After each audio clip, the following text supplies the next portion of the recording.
Hello and welcome to Government 101. I'm Eileen Preston. Our guest today, the Cape Cod Times, has called arguably the most informed candidate of all candidates running locally and regionally on Cape Cod issues. That might tip you off who it is. We're welcoming today Cape Cod Commissioner Mark Forrest. Mark, thanks very much for being here. Thanks for having me. It's great to be here. We have a lot of stuff to talk about, but first a quick bio on you. Yep. You correct me if I'm wrong. Okay. You are a Yarmouth Selectman as well as Cape Cod Commission. Yes. This is your first term, you tell me? As a county commissioner, yes. As a county commissioner. Yarmouth Selectman you've been for some time now. Since 2017.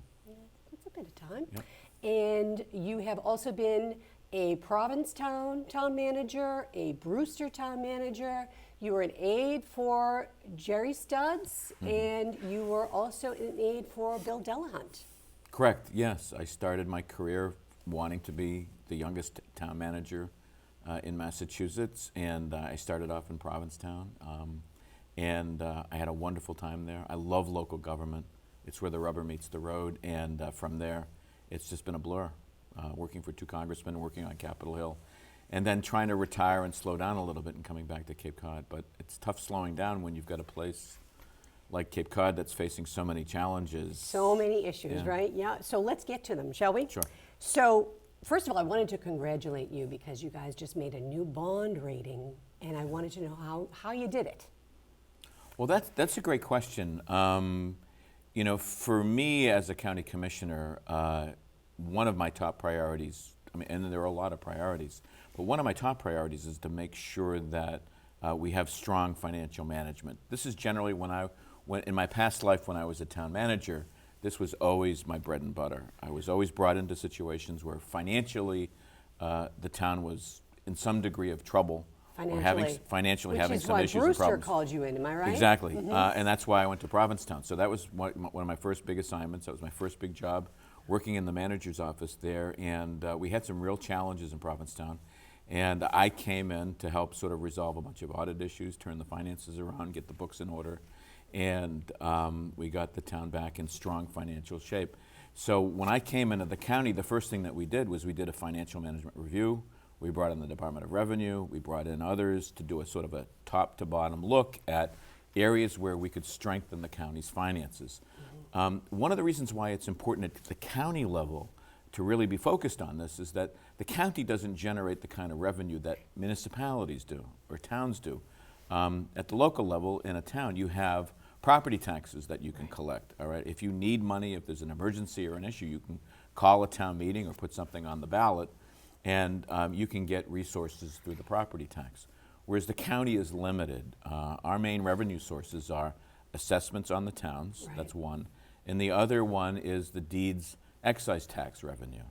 So if real estate sales are going well and homes are selling and values are going up, that's helpful for the county. That means that the county brings in more money, but still it's a very narrow and limited amount of money. So in just doing some crude calculations looking ahead, and we're going to be doing a much more detailed financial analysis later on this year, but in just my own calculations, you know, in the next few years, we're facing some really challenging times because if you look at expenses and their projections and where they're going, just factoring in cost of living, and you look at revenues from the county, and then you look at the debt service that we're going to need to undertake in order to fix the county buildings. I don't know if you've been to the Superior Courthouse lately, but that needs work. The other courthouses I haven't been arrested in a while, so I haven't been, but yeah. That's good, but we have a lot of work that we need to do, and we need to pay for it. We're the ones that have to come up with the money.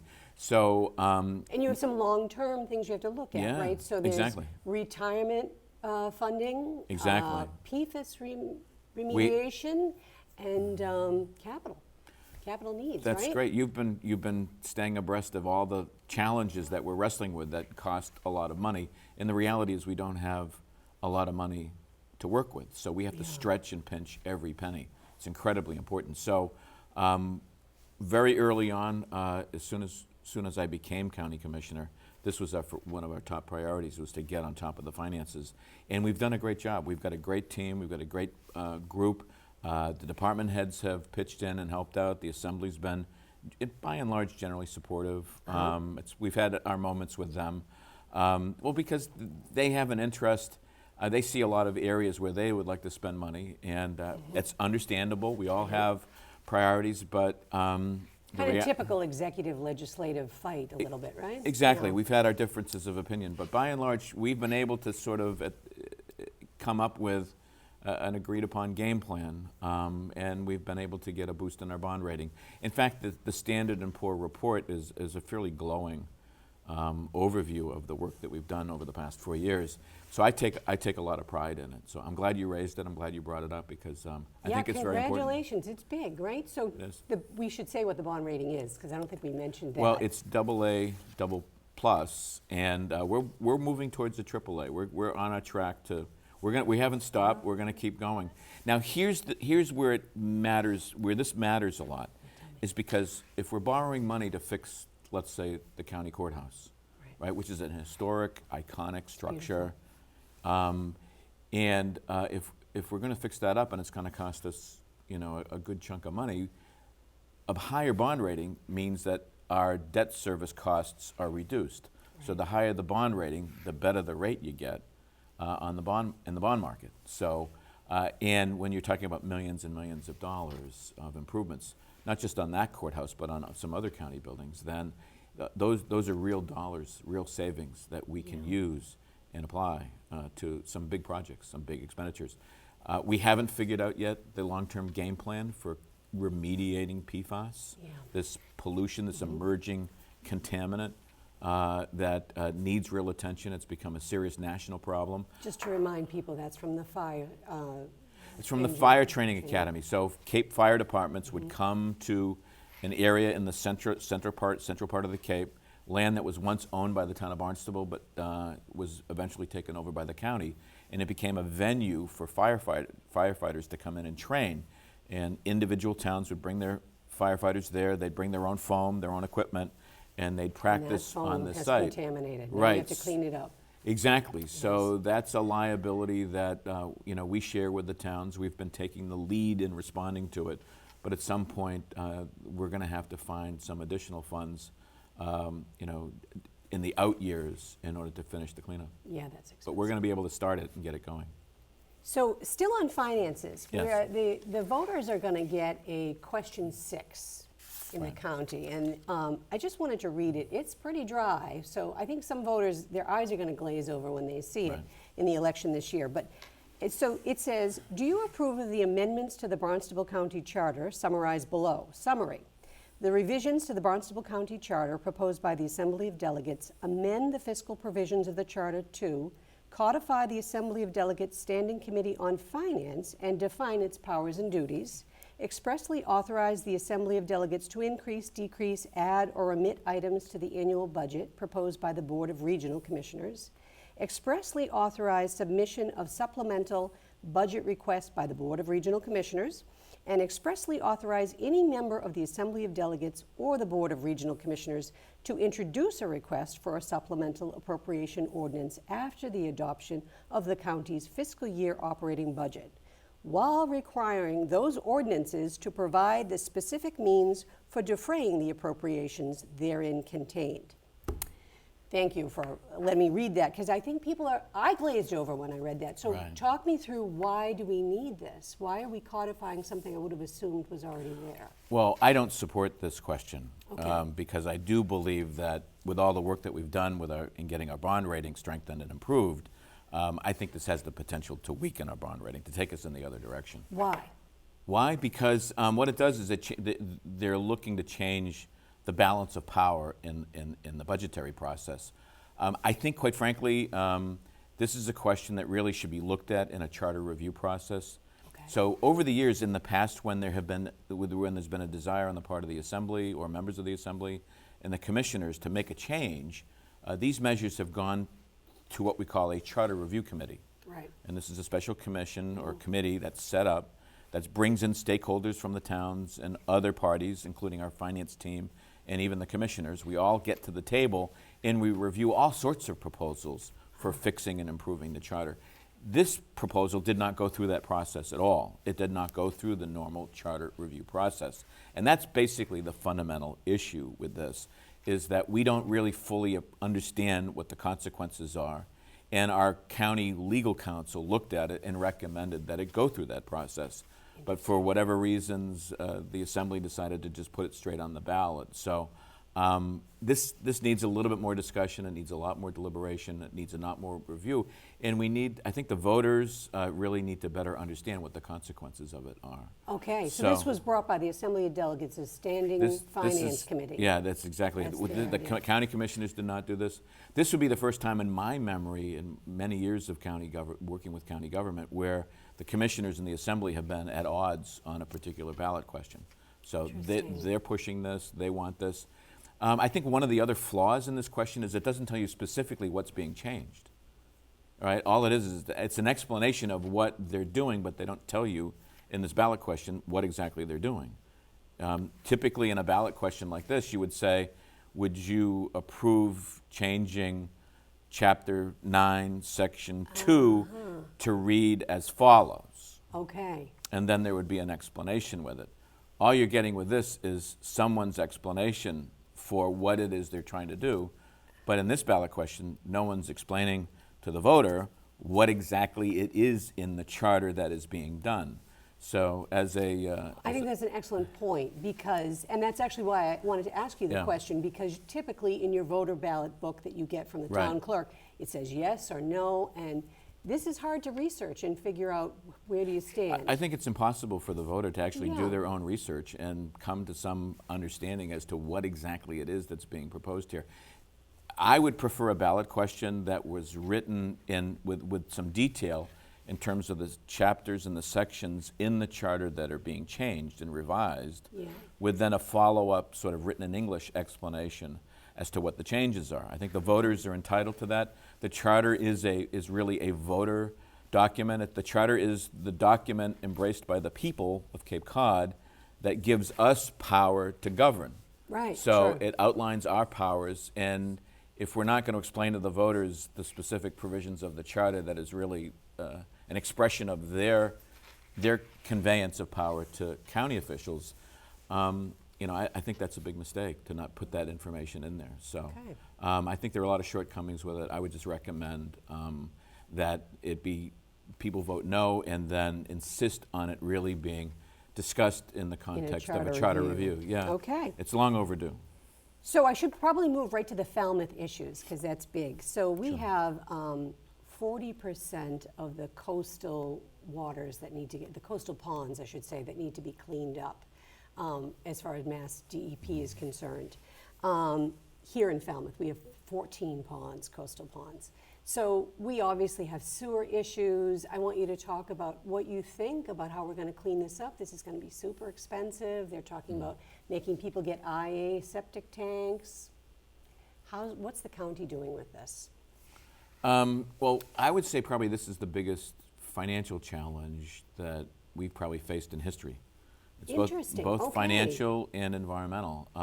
Over PFAS remediation? Oh, no question about it. No question about it. The cost of improving our wastewater situation here in the Cape is $4 or $5 billion. I mean, it's billion. It's a B. Yeah. And that's it's 2 bridges plus.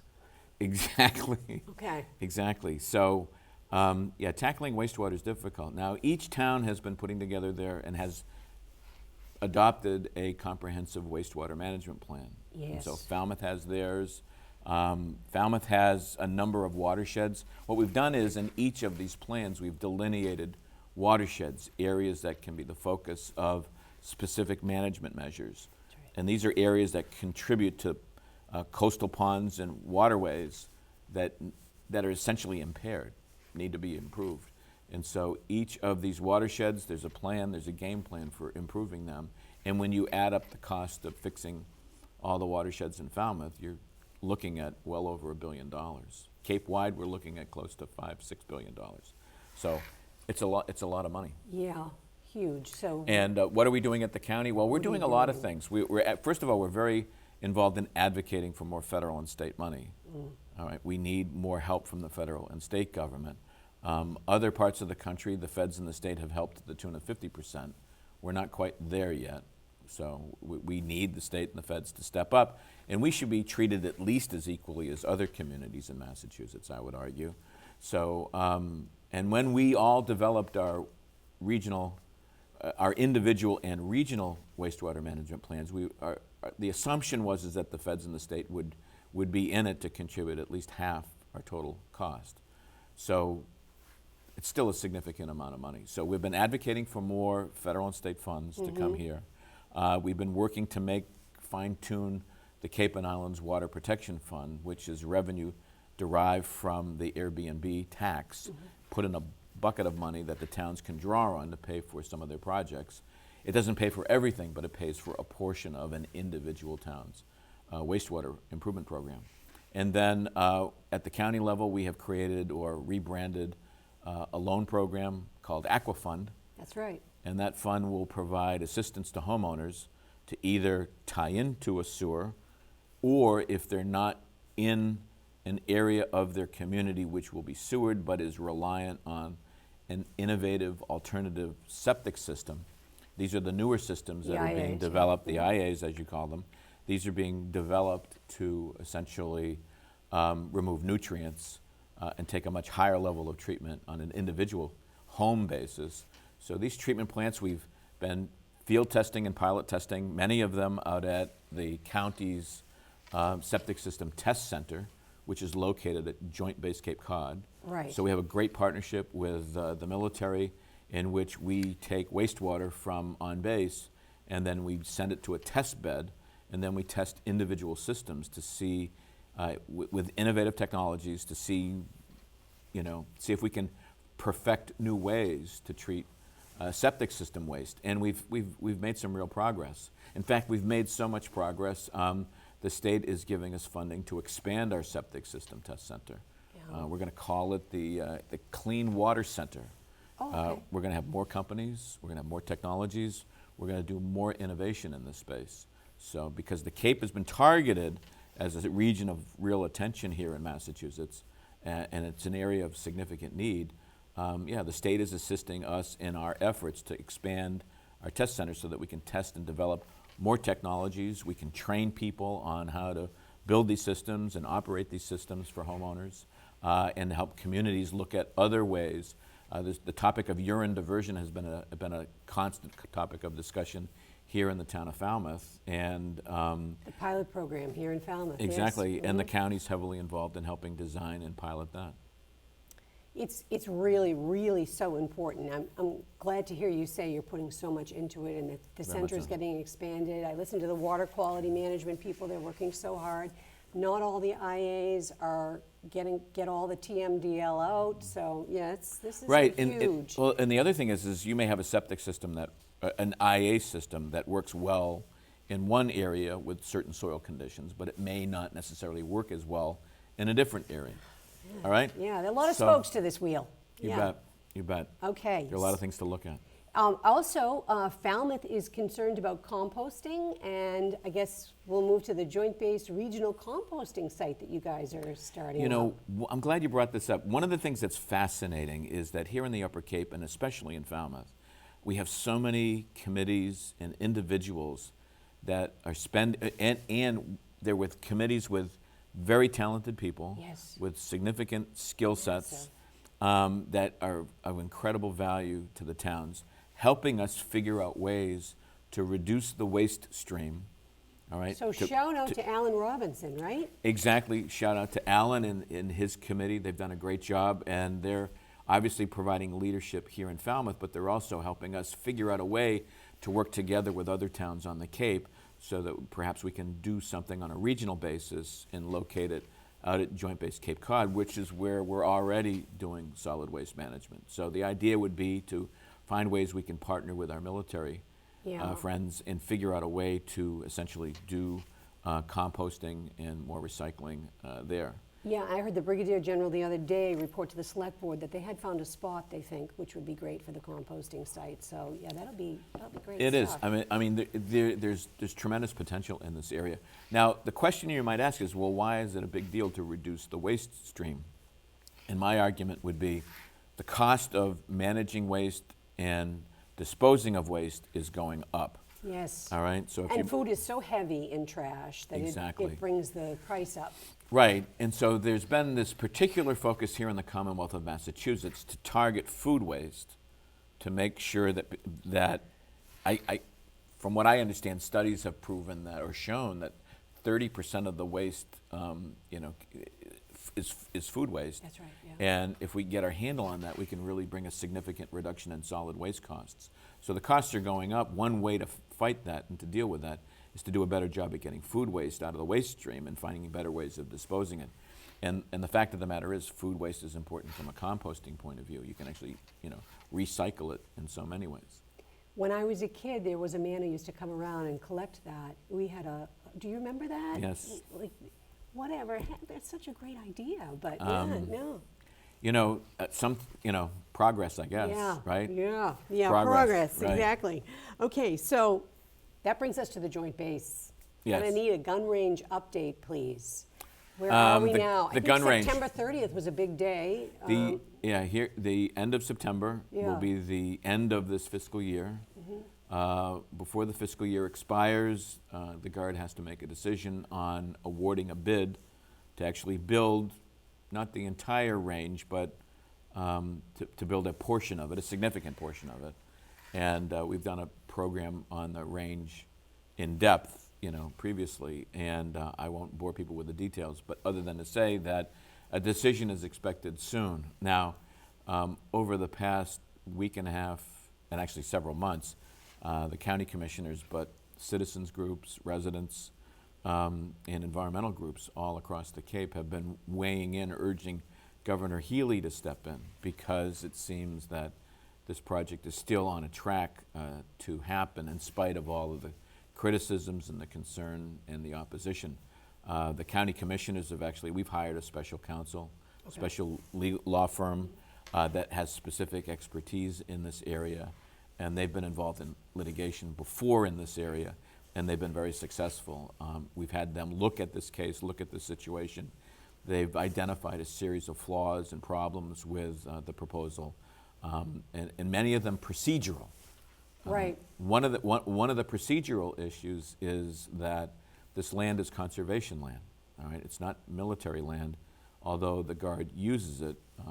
It's conservation land, protected under Article 97 of the Massachusetts Constitution. And what that means is that in order to do a project like this, you need to get 2/3 vote of approval from each branch of the legislature, and you have to meet a host of other conditions. So our lawyers have looked at essentially all the regulatory submissions and compliance and have found a series of problems and flaws. We asked them to write a very detailed letter to the Environmental Management Commission, the group that oversees this property, and to sort of lay out for them all the flaws and all the issues. So from our perspective, compliance has been inadequate. And our hope is that the governor's office will weigh in and prevent the project from being awarded, and then we can get back to work with our friends at Joint Base Cape Cod on other things where we have tremendous agreement on. And Possibly housing. Housing. One of the things that we see a huge win-win is creating housing for not just the community, but also those serving in the military. Yeah. Those serving in the Coast Guard, those who are serving our country here in this region. Housing is a huge issue for them. We can't lose sight of their challenges. I think if we do this right, we can find that we can really solve or make a huge dent in that problem by developing housing on the base for our military personnel. And there's no reason why we can't look at the needs of our veterans and military retirees as well. And then also take a look at some of the other needs in our community. So I think a lot of people would want to see their veterans get some good housing, yeah. Well, there's an area in the southeastern portion of the base where at one time we had up to 1,000 That's right. housing units, Yes. and most of those units are gone. But you still have this sort of giant area of land and space with roads. While the houses are gone, there's no reason why we can't build new ones or redevelop the ones that are there. So huge potential. And just to return to the gun range for a minute, we didn't say why the gun range is a concern. So the gun range is a concern, and let's talk about the contamination that you once worked on. It's still a Superfund site, is that right? It is still a Still being cleaned up, Joint and Base now- Cape Cod is still designated as a Superfund site on the national priority list. Senator Kennedy once called the pollution an underground Chernobyl.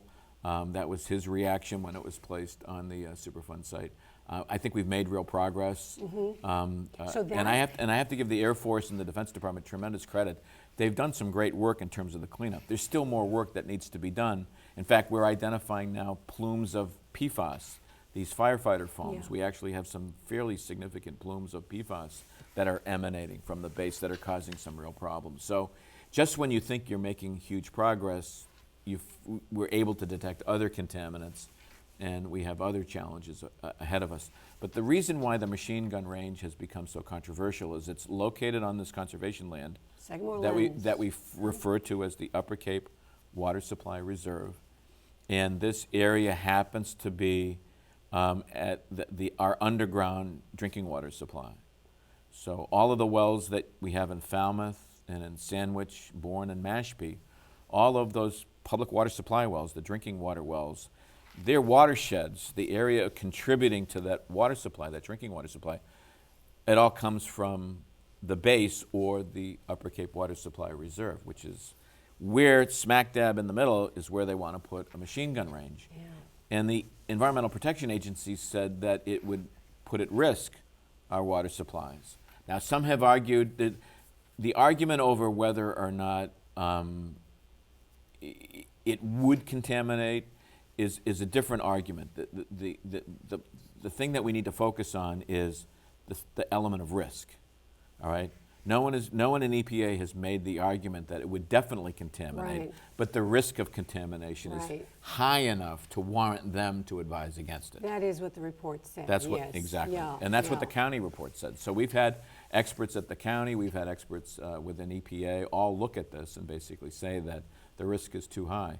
And quite frankly, if you can build a similar range just up the highway at Fort Devens, which is going on now, the question is why would you put at risk something where there's a viable alternative that already exists? And they have made it a little smaller. Actually, they've chopped it down by a third. Right now, it's going to be three lanes of Yeah, but I firing. think in some of the most recent discussions, they've argued that the plan is to build the whole thing. Oh, okay. They may only have enough money to do. 8.9 million. Right. They may only have They $8.9 have million $9 million, but they have 8.9 for the bid, right? Right, Yeah. right. So they're going the impression that I have, and again, it's just sort of conjecture on our part, but it would appear that their plan is to build as whatever they can for the money that they have available. Go as far as they can. And then Okay. whatever they can't get, they'll be seeking money from other sources to finish it. And we're staying tuned now for the governor. That's what we're waiting on. Is that right? Yeah. Okay. And so moving in that area, maybe a little, is it east to the bridges? Is that east? We're moving west. West. Yeah, it's okay. West to the bridges. I think one of the things that's been amazing since Governor Healy has come into office is the energy and the attention that she and her team have brought towards the work focused on the replacement of the Bourne Bridge and the Sagamore Bridge. Yeah. All right. I don't want to throw stones at a prior administration, but the amount of work that's being done right now is breathtaking in comparison to, let's say, what was happening during the prior administration. She and her team have done a wonderful job. They've developed a plan. They've begun the design work. They've done the planning, the permitting. They've begun that process. They have done so much work, in addition to working with the legislature and our legislative delegation to set aside funds, matching funds, Right. so that we can compete in a very competitive way, and obviously we've learned a very successful way for federal funds. So our congressional delegation has worked in tandem with our state legislators and our governor and Mass DOT as a real team to essentially pull this all together. So we've got the funding in place for the Sagamore Bridge. That's a $2.1 billion project. The Bourne Bridge is $2.4, And so now that we've got the funding in place for the Sagamore Bridge, the goal is to focus on getting the funding in place for replacing the Bourne Bridge. So When can we expect that to happen? shovels to happen and completion? Well, for the Sagamore, and these are being done in phase, one behind the other. So the Sagamore, that work will begin in 2027. But there's work going on now, getting it ready, And getting you're it very designed. confident Sagamore will be started in 2027? Yeah, Okay. I don't have any doubts. And this week, the county commissioners started a letter writing campaign to the United States Department of Transportation, pushing for approval of funds for the Bourne Bridge. Okay. So there are 2 applications that are pending before the Department of Transportation, and we weighed in with the Secretary Buttigieg. Pete Buttigieg, Yes. if you're listening, we would like 2 bridges, please. Yes, Yeah, well, they 2 were more great bridges. on the first phase, and we're hopeful. I mean, we really have to focus on right now getting the money in place, or at least a good chunk of that money in place now, because after the elections, we have no idea what we're going to be working with. I mean, if the Democrats lose the Senate, we could be in trouble in terms of getting funding. So now's the time to do it, because the appetite to continue these kinds of investments, which are critical, which are necessary, not just in terms of our bridges, but we have bridges like this all around the country that need attention. Yes. And so our hope is that we'll have a Congress that will be able to sustain some momentum on this. But we really can't count on that. We really have to hope and pray that we can, and work hard to getting the funding in place now. Yeah. Broadband expansion, I wanted to ask you about that. Is there money coming in for that? Yeah, this is a little bit complicated, but, and again, this is an area where Falmouth, I think, has done a great job. In this community, there's been a tremendous amount of interest in creating, let's say, more competition for broadband access. Yes. And they've worked with Open Cape to some degree, and as you know, Falmouth has created its own entity to facilitate the financing and the development of broadband in the community. And I think those efforts really need to be, at times they can be complicated, at times one's eyes can glaze over when you're reading about it and hearing about it, but the reality is they're very, very important. Tell us why they're important. Well, we need to create, the Cape is sort of a part of the state where we might have the spine of a broadband system, but we don't have many off-ramps. So off Cape is the Open Cape project, which was funded with federal money and some state money, and that was an initiative led by Barnstable County. Again, that was a prior board of county commissioners, but they made it a priority. They did a study. They laid out a game plan, and they pursued federal stimulus funding back when President Obama was in office. Yeah. And when Deval Patrick was governor and Obama was in office, the county was very successful in convincing the federal government and the state government to invest in this huge information superhighway that goes from one end of the Cape to the other. Now what we have to build are what we call the off-ramps, or the side roads, Right. the side streets. And that's what's going on now. Open Cape, which is basically the manager of the information superhighway here on Cape Cod, they've been working in places like Falmouth and elsewhere to sort of create these off-ramps. What's been frustrating for us and for obviously the folks in our towns is a lot of the money that's been made available has been spent in other parts of the Commonwealth. And we've been arguing, hey, we have needs here, and now we're starting to get attention. So the county commissioners allocated funds to the Cape Cod Commission to partner with the Mass Broadband Institute. This is a state entity that is going to be the focal point for federal funding. So we want to partner with them and work with them to develop a game plan on how to bring federal dollars here to Cape Cod. There's so much competition for broadband money, infrastructure money at the federal level that we need to have a game plan that the key state agencies and decision makers on where this money will go have bought into. So that's what we're doing now. We just finished up a major assessment that was done. It was part of our county commissioners meeting a few weeks ago. And we can, just by developing a plan and identifying where our needs are and areas of opportunities, that document not only just guides public decision makers in terms of where to spend money, but it also helps the private sector make investment decisions. I All see. right? Yeah. So if they know areas that they can perhaps make investments and get federal help, those are going to be areas where there's a lot of interest. So Just like housing. exactly. So this is what's happening in Falmouth. You're seeing the work in Falmouth beginning to leverage interest on the part of other companies to maybe do more. Verizon has been able to secure a significant amount of federal support to expand their capabilities on Cape Cod. So I think we've made the turn now. We're starting to move ahead and begin to build those off-ramps from the information superhighway. We're going to see real progress over the next 2 or 3 years. Fantastic. This is very great to hear. It is. It's exciting. Well, I think we've talked about everything from Race Point Beach to Bourne Bridge. We've got the whole Cape covered. Is there anything you want to discuss or bring up? The only thing that I can say is that I've really enjoyed being a county commissioner over the past 4 years. It's been like a blur. There's never a dull moment. There's a lot of great work that Barnstable County does. I'm very proud of the department heads and the people that work for Barnstable County.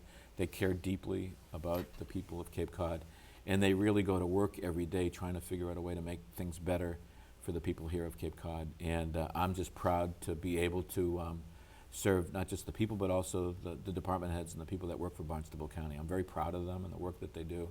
And I'm running for re-election, and I hope to win the confidence and the support of the voters here of the Cape.